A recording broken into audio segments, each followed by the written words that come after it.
많은 원장님들이 예약이 되는 마케팅은 예쁜 모델로 예쁜 영상을 만들기 위해 편집을 요즘 스타일로 하면 조회수가 오르고 예약이 생길 거라 생각하고 있습니다. 그래서 많은 원장님들이 고객님들이나 주변 지인들 중 예쁘고 잘생긴 사람에게 부탁을 하는 경우가 진짜 많은데, 대부분 고객님들이 부담스러워하고 원장님들도 계속 이야기 꺼내기가 힘드니까 일단 시술 전후 뒷모습과 옆모습으로 촬영을 하면서 마케팅 하시는 분들이 많이 있을 거예요. 그럼 여기서 우리는 한 가지 생각해 보셔야 됩니다. 정말 여러분, 모델의 얼굴이 중요할까요? 여러분은 네일 아트 샵을 고를 때 네일 아트를 보시나요? 아니면 모델의 손을 보시나요? 많은 원장님들이 예쁜 모델이 조회수와 손님을 물어와 준다 생각합니다. 왜냐하면 잘 되는 미용실 대부분이 예쁜 모델로 촬영을 하고 있기 때문이에요. 그래서 우리도 자연스럽게 나도 예쁜 모델이 있어야 예약이 생기겠구나 믿게 되는 거예요. 그러다 보니 마케팅을 하기도 전에 큰 벽이 느껴지고 실행을 못하는 거죠. 그런데 정말 그게 이유라면 예쁜 모델을 쓰는 미용실은 모두 예약이 많아야 됩니다. 그리고 그런 모델을 쓰지 않는 곳은 마케팅이 안 돼야 돼요. 현실이 그럴까요? 그렇지 않아요. 예쁜 모델로 릴스를 계속 올려도 문의가 없는 미용실이 있고, 평범한 고객을 촬영을 했는데도 예약이 계속 들어오는 미용실도 있습니다. 그럼 우린 이걸 알아야 돼요. 왜 이런 차이가 생길까? 우리는 여기서 한번 고객 관점으로 생각을 해볼 필요가 있습니다. 고객이 네이버에 레이어드 펌을 검색했다고 생각해 보겠습니다. 첫 번째 나오는 컨텐츠는 인스타에서 많이 나오는 레이어드 펌. 두 번째 컨텐츠는 40대가 레이어드 펌을 하면 얼굴이 후해 보이는 진짜 이유. 원장님들이라면 어떤 컨텐츠를 먼저 클릭할 것 같으세요? 소비자 관점으로요. 아마 대부분 두 번째 컨텐츠를 클릭하실 겁니다. 왜일까요? 모델이 더 예뻐서가 아니에요. 내가 가지고 있는 고민을 설명해 줄 것 같은 느낌이 나기 때문이에요. 이게 고객이 컨텐츠를 소비하는 기준이자 선택점이에요. 많은 원장님들은 아직도 예쁜 컨텐츠를 만들면 예약이 생긴다고 생각합니다. 하지만 실제 고객은 예쁜 컨텐츠 때문에 예약을 하지 않습니다. 이 미용사가 내 고민을 정확히 이해하고 있나? 내 문제를 정말 잘 해결해 줄 수 있을까? 다른 미용실이라 다를까? 여기에 대한 확신이 생기는 순간 예약을 결정하는 거예요. 생각해 보면 우리들도 똑같아요.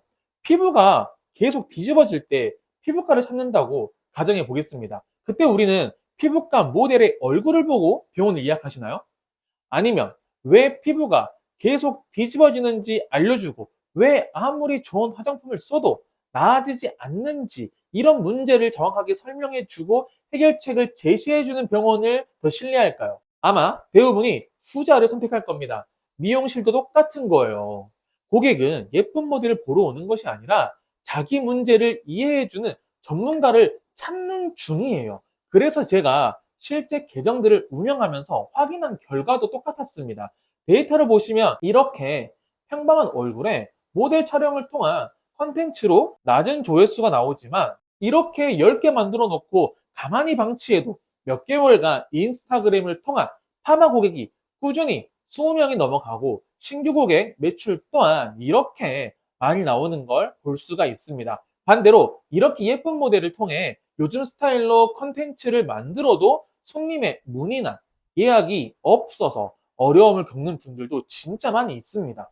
실제 저는 그냥 평범한 일반 사람들을 모델로 사용하고 컨텐츠를 제작하는데요. 우리는 고객이 실제 미용실을 고를 때 무엇을 보는지 이걸 알아야 돼요. 그런데 제가 이 많은 사람들을 만나보면 마케팅을 꾸준히 하는데 효과가 없어서 힘들다고 하는 분들의 대부분의 방식이 예쁜 모델 구하려고 감각적인 영상을 만들어서 조회수가 올라갈 줄 알고 그렇게 해야 마케팅이 잘 될 거라는 착각을 가지신 분들이에요. 이런 분들이 만든 컨텐츠의 특징은 고객의 고민과 니즈가 담겨 있지 않아요.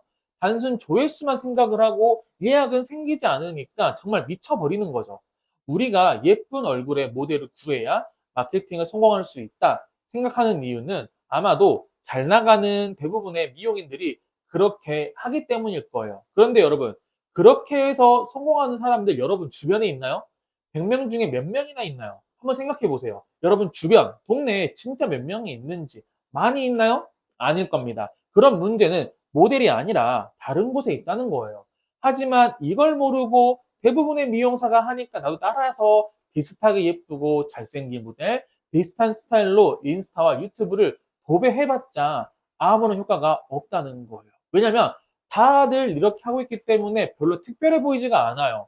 우리가 콘텐츠에 담아야 하는 건 예쁘고 몸매 좋은 모델이 아니라 고객과 비슷한 모질은 어떤 불편함을 겪고 있고 나는 그것을 어떻게 해결해 주고 있는가가 들어가고 그랬을 때 차별점이 느껴집니다. 고객은 모델을 보러 오는 것이 아니라 자기 문제를 잘 알고 있고 그걸 진짜 잘해줄 것 같은 사람에게 그런 전문가에게 돈을 쓰고 싶은 거예요. 그래서 모델 구하는 게 힘들다? 어렵게 구하지 않아도 됩니다. 많은 원장님들이 지금까지 예쁜 모델을 찾다 보니까 마케팅을 못하는데 고객은 예쁜 모델을 찾는 게 아니라 나랑 비슷한 사람들은 어떻게 나아질 수 있는지를 보는 거예요. 오늘 영상을 보신 원장님들께 한 가지만 부탁드릴게요. 지금 당장 인스타그램을 열어보세요. 최근 게시물 3개를 봐보시고 그 게시물에는 고객에게 우리 미용실은 예쁘게 하고 있습니다를 말하고 있는지 아니면 고객님들의 고민과 불편함을 제가 어떻게 해결해주고 있는지를 보여주고 있는지 이 체크 하나가 앞으로 원장님의 마케팅 결과 매출 차이를 크게 차이나게 만들 겁니다. 다음 영상에서는 고객이 이 사람이라면 맡겨도 되겠다 라고 느끼게 만드는 컨텐츠를 어떻게 만들어야 되는지 실제 사례와 함께 하나씩 공유 드릴 예정이니 구독하시고 놓치지 마시기 바랍니다. 그럼 저는 다음 영상에서 또 뵙도록 하겠습니다.